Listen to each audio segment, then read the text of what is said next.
I really couldn't care less about getting better at CrossFit. I know this might be a shock to a lot of people, especially from some of the comments that I've received, because that's what we're told, right? We're supposed to get better every year. We're supposed to look at our weaknesses from the open and put as much effort as possible into training so we get better at the things that we're weak at. I was shit at wall walks this year, so I'm obviously supposed to work on my wall walks, add in some extra open gym sessions, work really hard in order to get up a couple or 100,000 places next year. You're supposed to train hard so you get better than the people in your gym or the people that you're scrolling past online. You're supposed to work as hard as possible in order to reach that higher level of getting better at CrossFit. I don't agree with this anymore. I've done CrossFit for 6 years, and when I started doing it for health and mental well-being. I was struggling really badly with a mental illness, and I was also overweight, and I really wanted to get healthy, and that's what drew me to CrossFit. And I also loved lifting barbells. I thought that was really fun. But somewhere along the way, I got really into competing. I did my first competition like 2 months into CrossFit, and I was so excited about getting better at CrossFit and getting closer and closer to being like more elite every year. I ended up winning competitions. We ended up with cash prizes, the bags of swag that you get when you win competitions, and the glory that you get when you stand on a podium. I had one year when I did 13 competitions and podiumed 11 of them, but it didn't really bring me any fulfillment. I honestly didn't feel that thrilled to be winning competitions or doing well in competitions. And even though I was improving on my open performance and getting better at things, and I was able to do like muscle ups and handstand push-ups and all of the stuff like handstand walks, everything that everybody wants to be able to do, every time I got somewhere I would just raise the bar higher and push my goals further away and move the goalpost. It was never good enough, and I just stayed on this treadmill of constantly feeling like I needed to be more and I needed to be better at CrossFit. I guess it was like 4 or 5 years down the line when I started to realise that this is not what I want, and I actually don't want to move on to the next level, because the competitions I was doing were like mid-level. The ones where I won a couple cash prizes were like sort of national competitions, but I just didn't really want to get to the next level. I didn't want to commit more of my life, be doing more than double days, and sacrifice a lot out of my life in order to improve. I also had a load of mental health battles, and I gained a load of weight, and there's a lot of other stuff that happened. But in reality, all of that was a blessing, because I'd realised that I was getting no fulfillment out of this constant need for improvement. I didn't even feel happy after doing well in a competition. I just still felt this feeling like I wasn't good enough. And then when lockdown ended and competitions started happening again, I started to do it with the mindset of just doing it for fun and enjoyment. And then I started to look at my training differently and just started to do that for fun and enjoyment, and having that as my main aim. I realised that I actually want to be fit for life and not necessarily for CrossFit. I'm not that fussed about getting better at wall walks or learning double under crossovers or whatever else the next movement's going to be.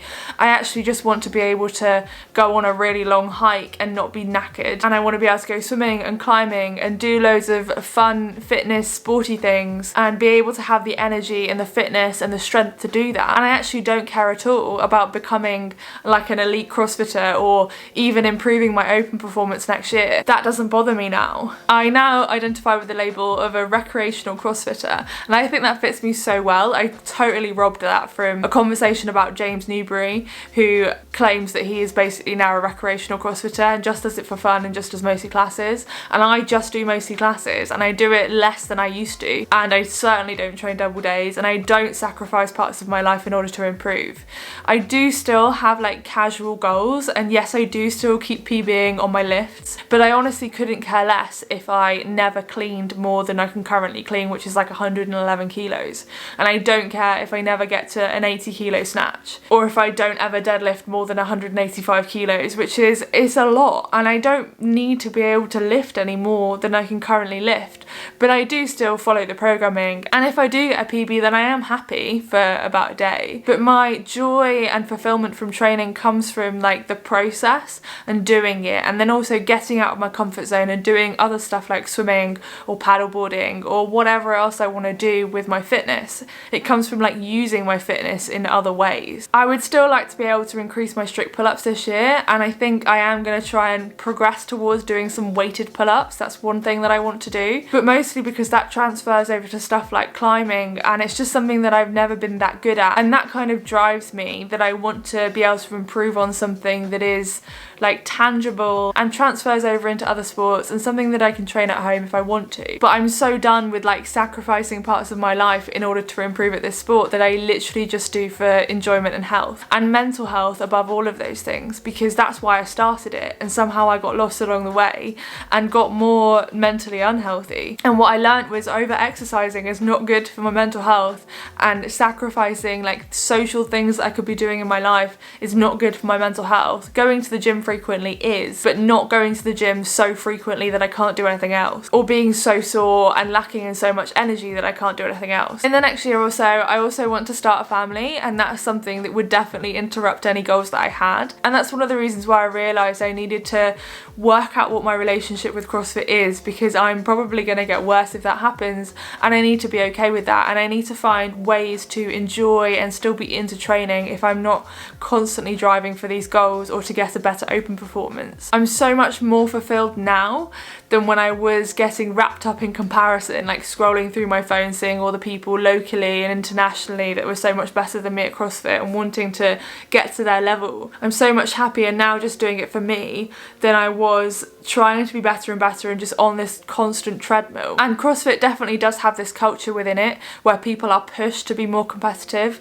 Certain gyms have a culture of ranking people against each other and pushing you to improve against other people. And then there are other gyms, like the one that I go to, that really appreciates that everybody has different lives and some of us do different sports and some of us can commit to more than others, and that that's okay. Let me know below what your relationship with CrossFit is like and what your gym kind of encourages. Do they push people to become better and better every year and more elite, or do they appreciate that everybody does CrossFit for different reasons? If you're interested in my full CrossFit journey, it's a really long one, but I go into proper detail, then watch this video next. And if you are a scaled athlete and you want to casually work towards some of those goals of getting some of the gymnastics movements that doesn't take massive chunks out of your life and is doable but also effective, then I've got a program that I'll link in the description. It's made specifically for heavier athletes like me. Thank you for watching, guys. I'll see you in the next one. Bye.